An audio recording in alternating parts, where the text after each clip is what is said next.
Hello and welcome back to Horror Month 2020. This is going to be a very quick little section of whatever this video ends up becoming.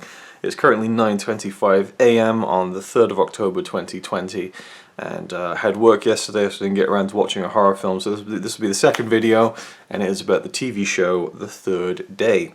So The Third Day, very briefly, is a new British TV show. It's a co-production with HBO, starring Jude Law primarily, also Catherine Waterston and Paddy Considine, Emily Watson. It's a great cast. Naomi Harris is going to be in the last 3 episodes as well, who's also a great actress. I watched the first 3 episodes. It's about Jude Law's character. He ends up on this island called Osea in Essex, which is reached by a causeway. So once the tide comes in, you can't get out on foot or on car. And he ends up being kind of stuck on the island for a number of reasons over the course of a couple of days. The show consists of 7 episodes in 3 parts. So the first part is entitled Summer and is the first 3 episodes. The second part is called Autumn, and it consists of 1 episode in the middle, and then the final 3 episodes is called Winter. So we have Summer, Autumn, Winter. Summer consists of 3 normal hour-long TV episodes. The last 3, Winter, consists of 3 normal hour-long TV episodes, but the middle episode, episode 4, Autumn, is a 12-hour live one-take episode. It's this experiment. It's like a kind of theater, movie, live experience hybrid, and it's going live in a few minutes. So I need to really wrap this little intro up just so I could kind of explain what it is. I've enjoyed the first 3 episodes, and it is very much tinged with horror. I mean, this story is very Wicker Man. It's very Midsummer. There's some disgusting imagery in this show so far. I've really enjoyed it. There's a few things I haven't liked about it. Some of the camera work and a couple of the plot points were a little, and it does feel very derivative. But the acting is very good. I am intrigued by the story. It seems like it had kind of ended with the 3rd episode, so I'm intrigued to see what this live experience is going to be. It was meant to be so much different, but COVID put a stop to that. It was going to be, they were going to have like members of the public come to the island, like thousands of people, and have it be an actual festival that people could be a part of, and this interactive, kind of theatrical experience. But now obviously it's going to be weird to see how they're going to try and do that. The weather is shit. I was thinking about that for the past few weeks, and I booked the day off so I could try to watch it. I don't think I'm going to watch all of it. But I want to try. I want to see what it's all about. But I have no idea what to expect. I'm really excited. I like the balls that they have to try something like this. But yeah, I think Storm Alex has hit the UK as of yesterday. So I don't know how they're going to manage. There's so many questions, but I'm just going to get started and maybe update you or tell you when I eventually tap out of watching, because 12 hours is a long time. Starts at 9:30, ends at 9:30. Here we go. And then this episode might not have any horror elements at all, but it is what it is. Let's just check it out and see how it goes and see how I manage with this. Okay, we've begun. This is the opening shot. And I'm intrigued to see text on the screen because I wasn't sure how much production would be in this. I suppose text is quite easy, but this is just kind of recapping the story. Also, I should note that and I'm watching this in bed because I'm cold and tired at the moment. Yeah, I should mention that apparently this is not vital to the story of the overall season. This is more of a kind of bonus, immersive experience as opposed to something you need to follow to get all of the story. So that's intriguing. But also, I don't know, it's not as enticing because it's like you have to watch this. But I find it intriguing all the same, so. And I'm also wondering, being a 12-hour event, I mean, is it going to be like a 3... Oh, yeah, thank you. Is this going to be like a 3-hour just static shot of a road? Is my patient... Oh, it's moving, we're moving. We're rolling. I mean, yeah, they must have several cinematographers, not cinematographers, cameramen on standby for this, surely. And I'm sure there must be fuck-ups that are going to happen. I mean, there's no way they can flawlessly pull this off. So you end up coming to a project like this, an event like this, kind of almost looking you know, as a kind of, wow, they're not going to pull this off, are they? You know, I'm gonna I'm gonna make sure of that. I can already see there's a little bit of a speck of rain on the lens, so you know, things like that, which isn't like the best way to approach something like that, but you know, it's almost it's a challenging kind of sitting down to watch something. And yeah, there's the causeway. Wow. I mean, this is exciting. This is live. This is real time, you know. And we got score in the background. I mean, it's yeah, okay. Anyway, I'm gonna sit back and hopefully enjoy whatever is coming. So I now realize what we're actually looking at is a point of view shot from the mainland walking to OC. So this is like an actual real-time journey across the causeway, which you know is going to take a long time. It's certainly going to fill some time, but there's something quite haunting about it. It's very good that they've chosen to put some score under this. The camera's really getting flecked with rain though, but it's not lashing it down at least. I mean they must have been shitting it, and they may still be shitting it. I don't know, but it's just such a, I don't know. It's exciting. I don't know whether this excitement will tide me over, no pun intended, throughout the whole thing. But yeah. See that this kind of the mesmerizing quality of knowing how long this is going to be, and you know, it's obviously it's something that's going to be there at the very beginning when you start something like this. But the tedium is that even a word? But the tediousness, I'm sure, is going to set in at some point. And I wonder how many stretches of this thing are going to be like this, as opposed to moments where the actors are there and talking and interacting and so on and so forth. I mean, it's very possible we could be seeing something like this that goes around the entire island. I don't know.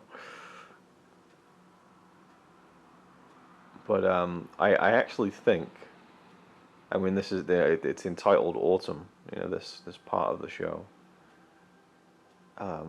Visually, this looks very, very cool. I have to say, like it's gray, it's rainy, it's miserable. It's kind of, you know, it's dark. Yeah, the island looks very uninviting, you know, and I like that.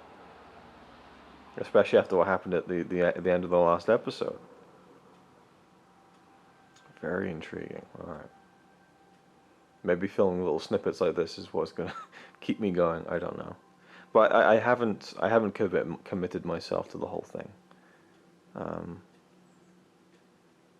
I'd like to try, you know.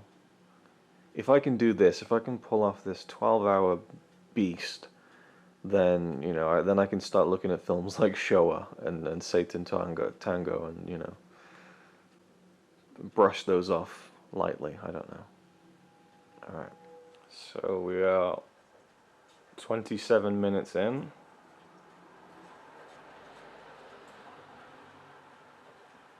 Just about to get to the island. A flare gun has just been shot, and yeah, so it looks like it's at this rate it's going to be. It's been a full half an hour of making our way to the island.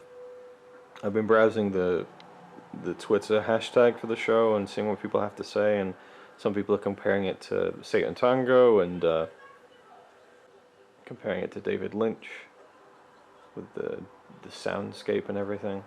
And some people moaning as well. They're like, "Oh, you can tell like the pretentious art wanks are going to be creaming themselves over this. Like, I guarantee you, it's not going to be live anyway." Like, just fucking stick in the mud, knobheads who just have to try and rain on everyone's parade, and they see something people are liking, and they're like, "Oh, well, this is bullshit." What the fuck is that all about? Right, so this guy's turning them away. They're there for the festival. I guess that's their way of explaining the the lack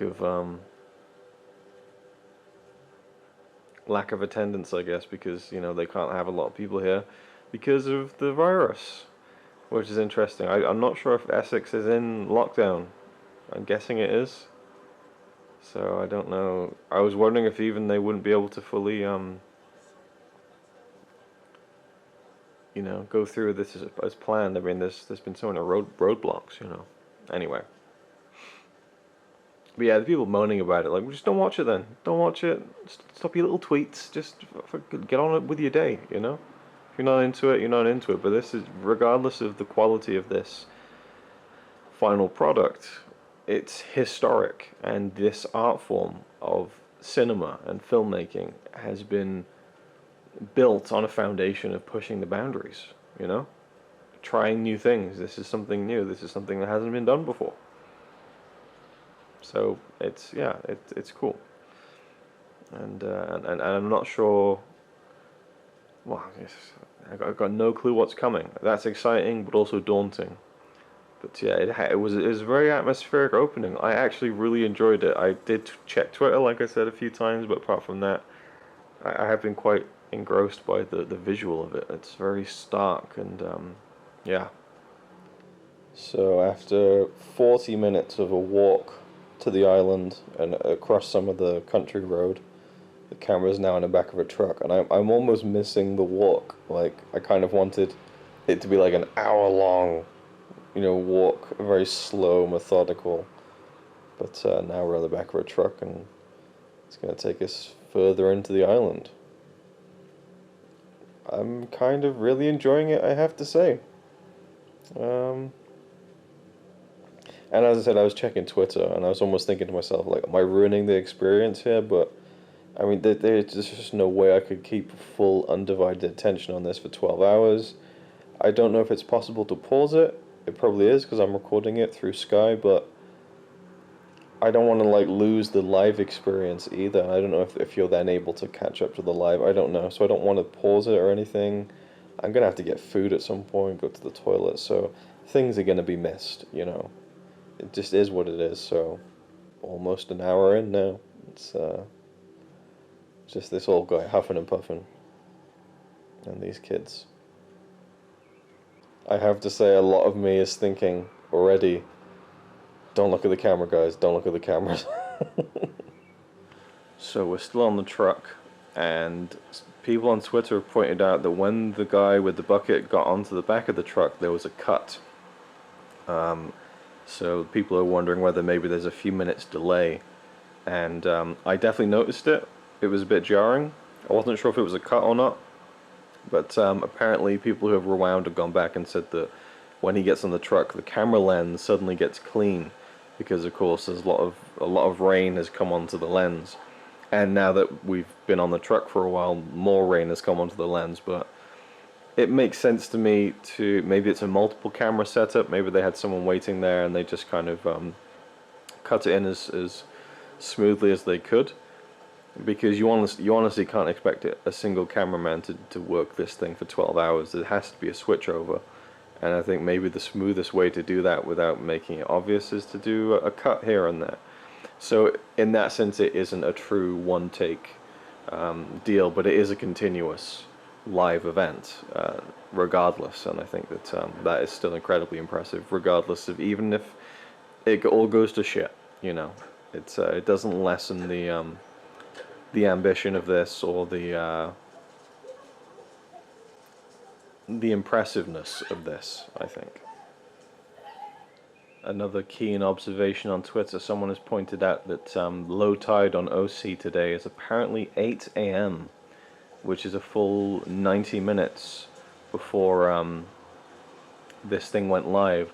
So this could be operating on a delay of an hour and a half, which honestly makes a lot of sense to me, because that way, if things get really disastrous, they've got time to fix it. I mean, it's so I don't want to say so much as at stake, but there's so many things that can go wrong here, and I think that so now that it's been advertised as a 12-hour unbroken live one take thing.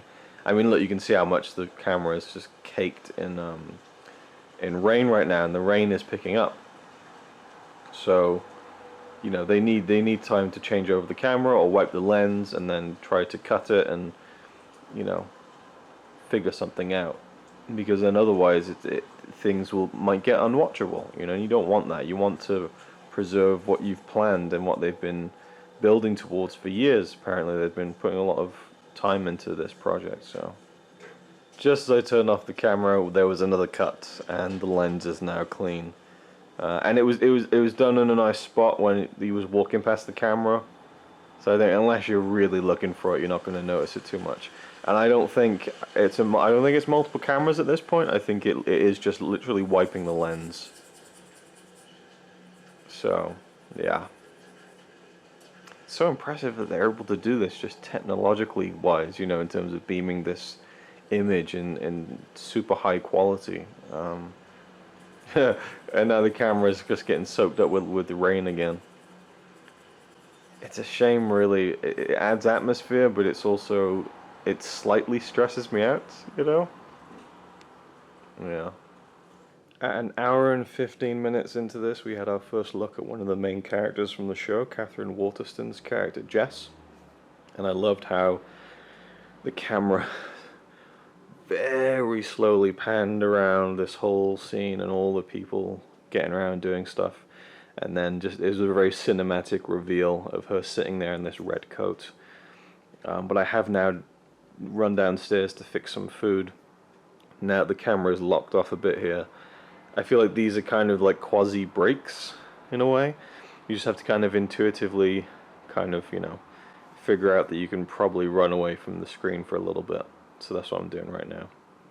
We have now hit the 2-hour mark. There was a pretty mesmerizing sequence, a long walk through a country road with like a full-blown piece of score. And yeah, I'm enjoying it. It's strange. I don't know. I'm going to try not to film many more updates like this, because otherwise the video is going to get way out of hand. And this is still early days, but I'm now a sixth of the way, they're now a sixth of the way through this thing. The rain seems to have calmed down, which is good, and I now feel like I'm doing a weather report, so yeah, anyway.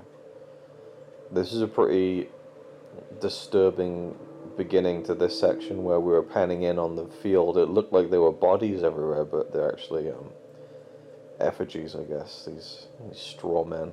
So anyway, on I go.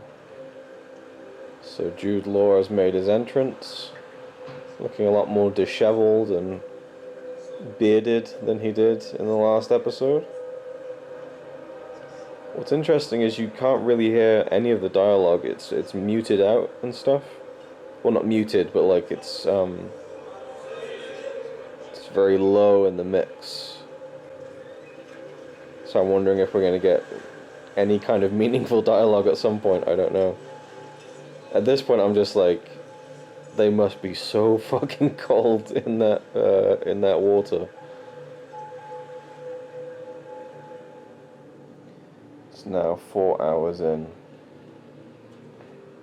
Been watching Jude Law dig his own grave for about half an hour now.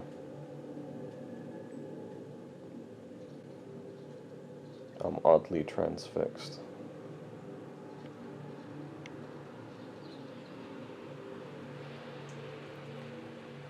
"5 hours. Let it be known I'm not a morning person. I'm blown away that I've got this far. Definitely getting sleepy at times, but I haven't nodded off at all yet. 5 hours. At one point, I noticed it looked like someone off camera was spraying water onto the lens, and I'm like, what the fuck? Why would they do that? But then I realized that it looks like they're spraying air onto the lens to get the water to move. Because then I could see the water kind of like trickling across the lens, but you could hear like the of the thing. So yeah, there's been quite a few of those mistakes. There was a cut when a truck moved past, and the water on the lens didn't change all that much, and then you saw the rig that the camera was on for a couple of seconds, and I noticed that also in like the first couple of hours. So there's been quite a few mistakes. Someone on Twitter said that you could see Jude Law's mic when he was digging. I didn't see it, unfortunately. Well, I was going to say unfortunately. It's actually fortunately I didn't see it, because that might have distracted me as well. But, you know, I'm pointing all these things out not to be like a stickler or anything, or to be negative even.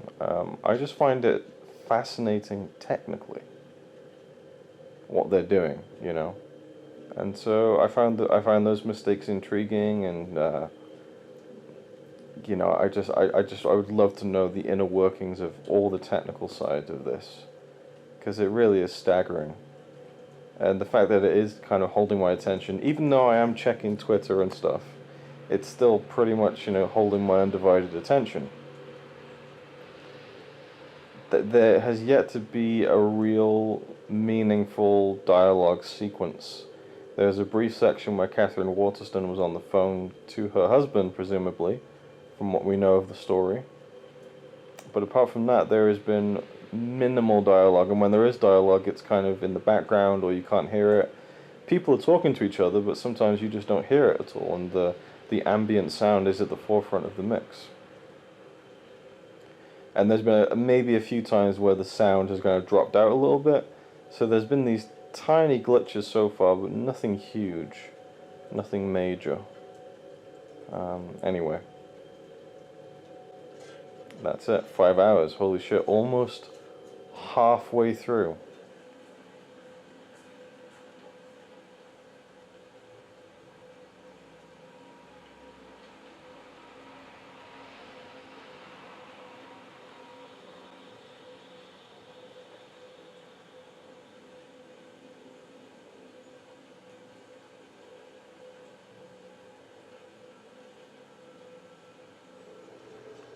Six hours in. Definitely struggling the most I have so far. Doesn't help that I'm lying in bed, but I mean, I don't know, it's cold. The warmth is nice. And Jude Law's been dragging a boat around the island for the past 40 minutes. I mean, it's a small boat and it's only half a boat, but it's still a fucking boat. He's putting DiCaprio to shame in this one.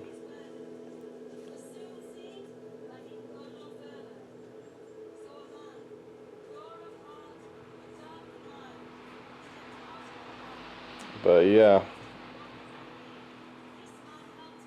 I feel like at this point I really have to try and go for the full 12 hours, but with this only being halfway, it's rough.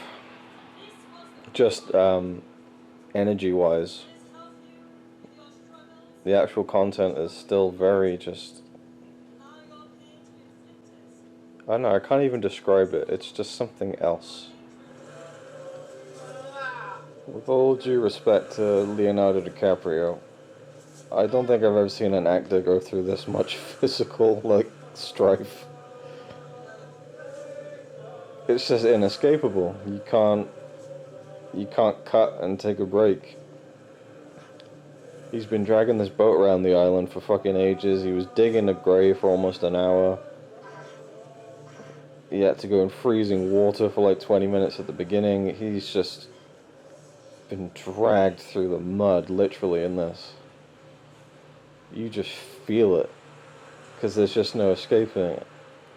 There's a couple of times where he's had a little like breakdown of crying, and you can tell that shit isn't all that difficult for him to reach for, you know? You push your body that much, you can, your emotions start to break down, you know? And he's just, it's just so dread-filled. Fuck. And we got another 5.5 hours to go. I mean, at this point I'm just like, fucking kill him. Just get it over with. I mean, oh, look at his face. It's just...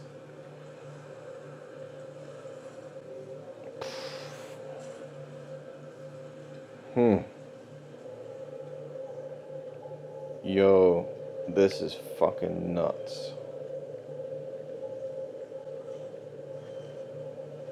What the fuck? Wow, so I think something really fucked up happened there. So they've just redone this scene. The camera comes around, we see the beach and the people on the beach, and Jude Law is as still as a fucking statue. This kid on the left, he was shaking like a leaf. And then the camera started turning like this, and you could see some plastic flapping, and then it just cut and went back.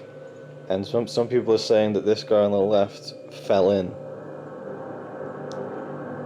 which means, of course, they had to redo it. So, oh wait,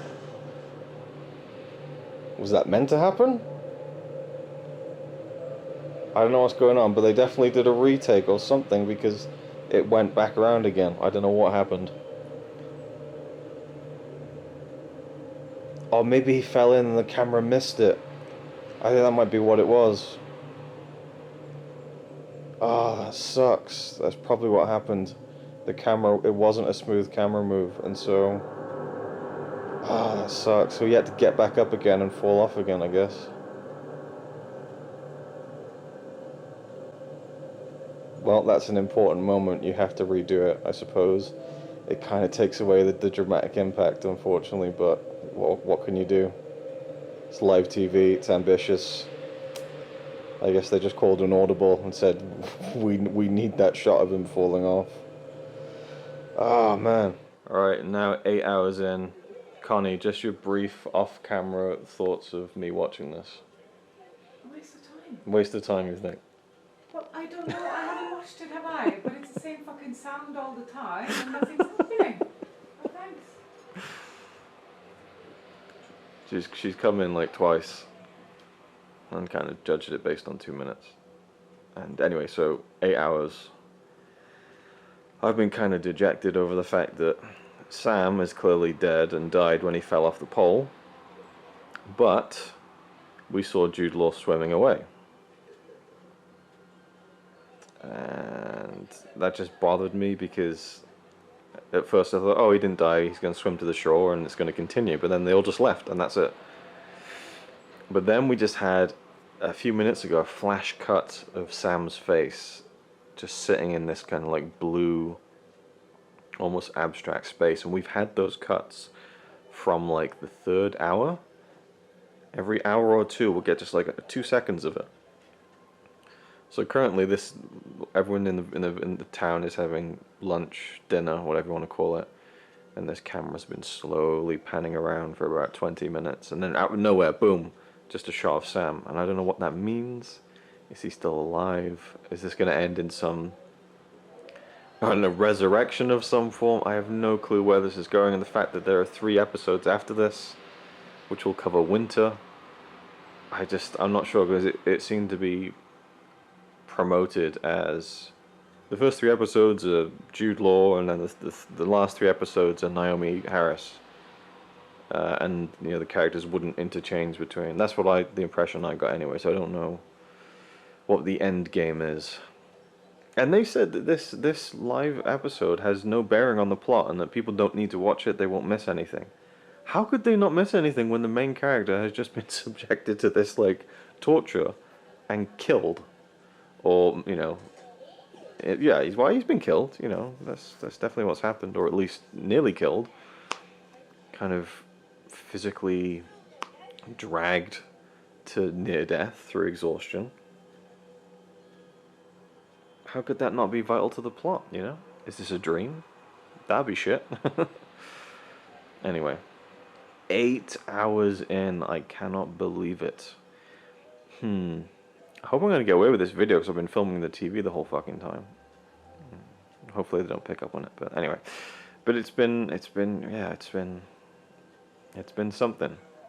And again, I have been checking Twitter a lot, so that kind of helps to keep the brain going. If I was just sat watching this completely glued to the screen, I probably would have fallen asleep, or I would have got more restless, I think. And now everyone's acting as if nothing has really happened. And I have no clue where the next 4 hours are going to head. Now over 9 hours. 3/4 of the way there. Jude Law and the kid have resurfaced in different coloured boxes. I wonder how that got overlooked. Oh well. 10 hours.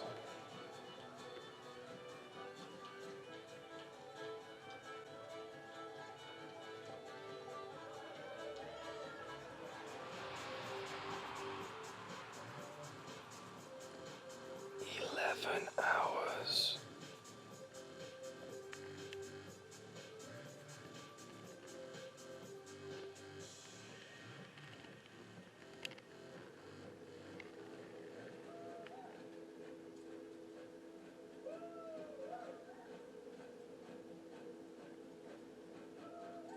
"20 minutes left. We're in the end game now."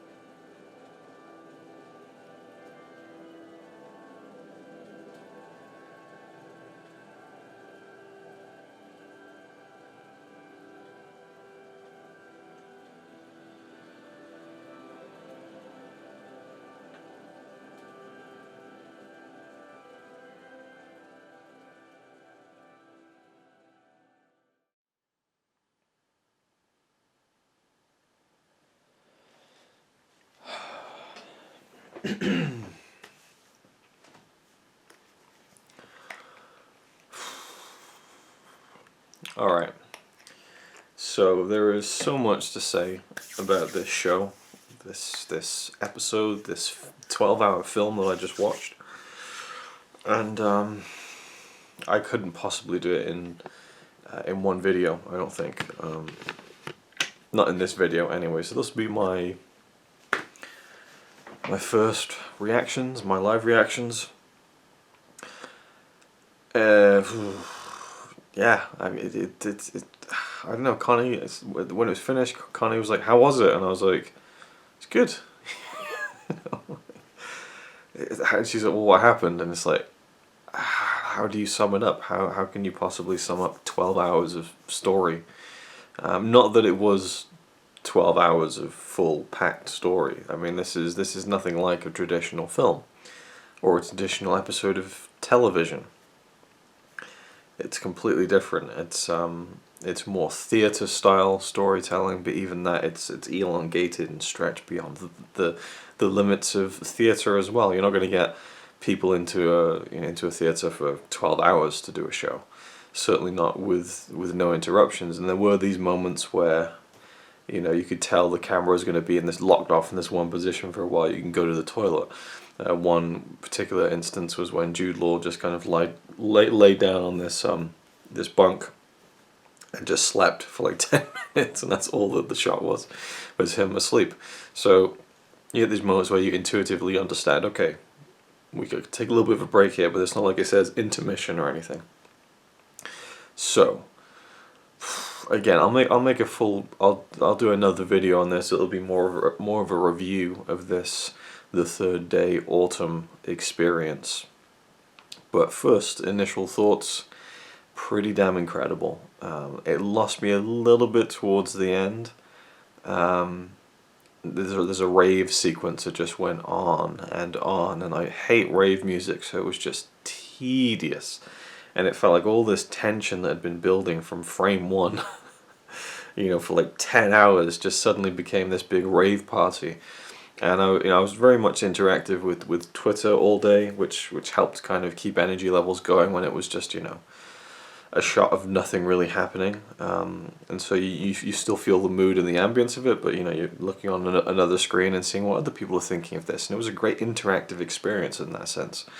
But it was very positive from Twitter in terms of the rave sequence. People like, "Oh, this makes me miss partying pre-COVID," and "Oh God, it takes me back to festivals," and "Oh, it looks amazing. I wish I was there getting off my tits," and all this stuff. And people were just loving the rave sequence, and I just never been a partier, so it didn't really appeal to me on that level. The music I kind of hated.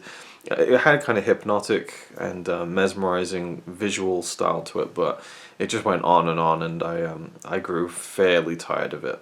And it was near like hour 10, hour 11 as well, I think. So it was like, let's bring this home, guys.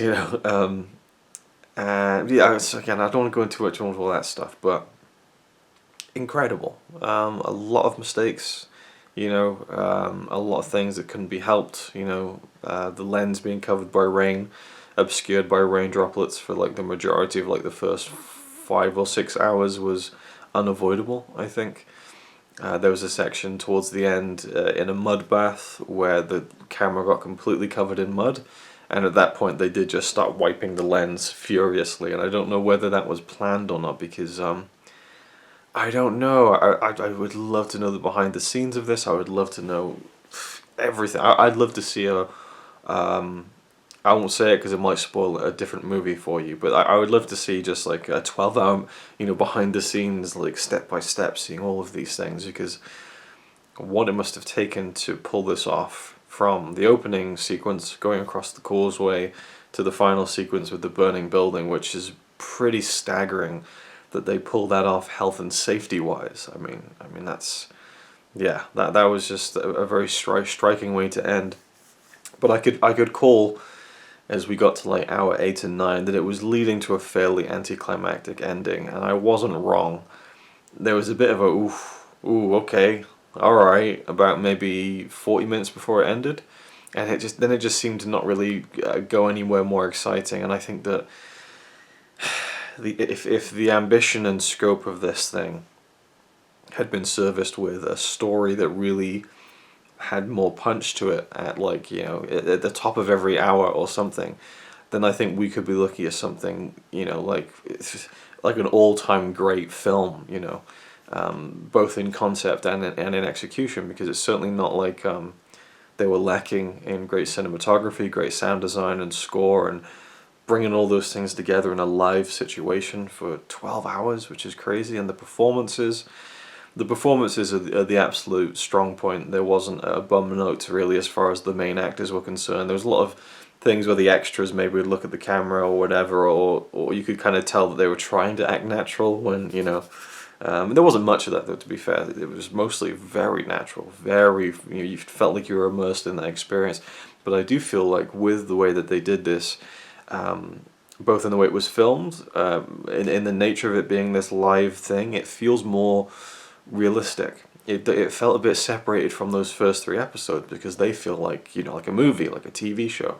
And because of all the weird, trippy visuals that were going on in that show. I mean, even in the normal scenes, you'd have like half color, half black and white shots, very almost impressionistic visual style. This, it just looks normal, it looks real. So there's already a disconnect there from the first 3 episodes, and also when things in this section happen that are a little bit, well, there's only one thing really that happens which is outside the realms of possibility. It just feels weird. I don't buy into it as much because it doesn't feel like a film, it feels more like reality, and so there's a weird balancing act going on there that didn't like fully work for me, I don't think. But also, yeah, so like the disconnect, there's a distance, because almost all the dialogue was drowned out by the sound design, this kind of the ambient humming and moody ambience and stuff like that was drowned out by, was drowning out the dialogue and the audio, so you didn't really hear much of what anyone was saying for like the whole 12 hours. There were moments like where you'd hear dialogue. I would hazard a guess that there's maybe 10 minutes, 20 at a push, of actual audible dialogue that you can, actually hear clearly in the entire 12 hours. And I appreciate that, because it felt like just a mood piece, and it was very, very artistic. And I think it worked for a lot of the time. And you could hear words here and there, but you couldn't catch a lot of it. And there's a phone call with Catherine Waterston's character where she's just like, "Yo, Jude," and she's like shouting, so I turned the volume down. And then she's like, so, her voice is going up and down. I just couldn't catch it without going up and down with the volume. It's too loud, it's too low. I don't know whether that was intentional. There's a woman who sings a song, maybe about the beginning of the 3rd act, if you want to call it that, maybe hour 6 or 7. and you could tell where her microphone was because she would be singing this way and you can barely hear anything. Then she tilt her head down and it was like, poof, like so and there was loads of those like issues through audio and video, and that sequence where they had to actually go back and reset the shot, which is a shame. You know, I mean, it's a shame when the lens gets obscured by rain, but when you have to reset a shot and just cut back, it loses a bit of the magic. And I wonder if they would ever go back and kind of do a refined cut of this. I'm sure it's possible to trim some of those like errors and so on. I would like to see that, but then the spirit of it is in the way that it is conceived and executed. That one time, you get one shot, you know. And you didn't see that, but I did that then. But you get one shot, one take. Yeah, and the technical side of it is just astounding. I mean, yeah, that's one thing. I want to read, before I do my review, the interviews and see exactly what the creators said, because it was billed very much, as far as I was aware, as a 12-hour live one-take film. One take implies that they begin filming and they don't stop until it's done, so one camera. But obviously that's going to be really tricky. I don't know what the process was in terms of recording it and then streaming it to all these places. I mean, the quality looked fantastic. That alone is quite a technical feat, but I assumed that they would maybe definitely have different camera operators and switch over every couple of hours, because you know, holding a Steadicam rig for like a couple of hours is going to kill most people's bodies, you know. A lot of people on Twitter were like, wow, this cameraman it's been going for 10.5 hours, and I'm like, there's no way it's the same guy doing it for the whole thing. I mean, there's just no way. I don't think that's even legal, you know. But you know, regardless, and you could tell, like, the last person who had the camera really didn't do a good job. I'm sorry, like, maybe it was because it was dark, but the camera was all over the place in that last half an hour, and you could tell the switch when it's on the road, and then suddenly the camera's like, it's like, it moves like this, it goes like that, and then it settles a bit, and then it wobbles a bit, and then it was just really unsteady after that. And so I felt like the last person, I don't know whether they were nervous, but it was just super shaky, which is a shame, because a lot of it was really smooth, and there was a lot of jerky movements. It kind of actually tilted sideways, like that, like a couple of times, and so you're like, oh, the cameraman's fallen over. So lots of stuff like that, which is unavoidable. But the main, you know, the main meat of this thing was astounding. I thought how it held your attention even when things weren't happening, because of the way that it builds everything up. But as I said, there was a disconnect. I felt a distance there, which maybe made it easier to be an observer, I guess, and get drawn in. I don't know, there's so many ways you could do it, but this way was very much you're observing these things and you're not fully connected to them. I was expecting a lot more dialogue. I was expecting a lot more improvised dialogue, and you know, there's probably like a good 45-minute section of the camera just turning around in a 360 on this dinner kind of evening gathering, and you don't really hear anything what people are saying. You see them interacting with each other, but you don't hear anything that they're laughing or talking about. And I thought that we would get something like that, but we'd be able to hear all these conversations. Maybe that just gets too difficult to manage, I don't know. Anyway, Jude Law was incredible. I thought, I forget the actor's name now, the ginger guy. He had a really nice moment on the beach. I don't know, just thinking about everything that happened, it's really ridiculous. And you know, it wasn't one take, it wasn't entirely live, it was on some sort of delay, which is, I mean, you have to do that really, just in case things go horribly wrong, you know. Has to have some kind of delay so you can try and fix things, and clearly they cut in places to change cameras and things like that for technical reasons, and for other reasons I guess too. But there was lots of cutaways of this shot of Jude Law as Sam that was filmed pre-recorded, and so that means, okay, it's not one take anymore, you know. So I feel like they shouldn't have like promoted it as a one take, because it wasn't. They could say it's going to look like it's one take, you know, which is fine. But I think it just being 12 hours and for all intents and purposes live is huge in and of itself, and you didn't need the whole one take thing, even though that was the style that we're going for, which is fine. Anyway, I have 2 minutes left on this. It's probably going to be a really long video, but that was my first initial reactions. I thought it was incredible. it gives me confidence to watch some longer films now, because holy shit, I just did 12 hours. I mean, yeah, I was checking Twitter, but I don't think I walked away from the TV for longer than 15 minutes, I think, throughout the entire 12 hours. I was pretty much keeping up with everything. I nodded off at one point when he's in the field with Florence Welch? Welch? I don't know how you say her name. In fact, I can't remember how, I think it's spelled Welch, I'm not sure. But she's a singer that I don't even know, but everyone else seems to know. There's a scene with her and Sam in a field. I nodded off for a second, so I'm going to go back and watch that and go back and see certain bits again and watch them again before I do my review. Maybe tomorrow, we'll see. But yeah, it was an incredible, unique experience. Pushed the boundaries of innovation, which is always exciting to me. And it was just, yeah, it was one of a kind, like nothing I'd ever seen before. I've seen people on Twitter saying they should do this all the time, more 12-hour events, and I think, well, it loses its touch then, doesn't it? But I don't know, it's something I won't forget, and I'm kind of proud that I did it and watched it, but so much prouder of the guys who actually pulled it off, because I think it's such regardless of all the flubs and the mistakes, which were unavoidable really on a project of this scale, and the fact that they pulled it off during a pandemic, incredible. Just phenomenal stuff. Yeah, I'll talk more about it in another video. Thank you for watching, and I'll see you in the next one. It's alright by me. Apart from the fact he throws cans of Carlin into a tree. Yeah, he's really cool. Yeah, he's really cool. But he's not quite as cool as you.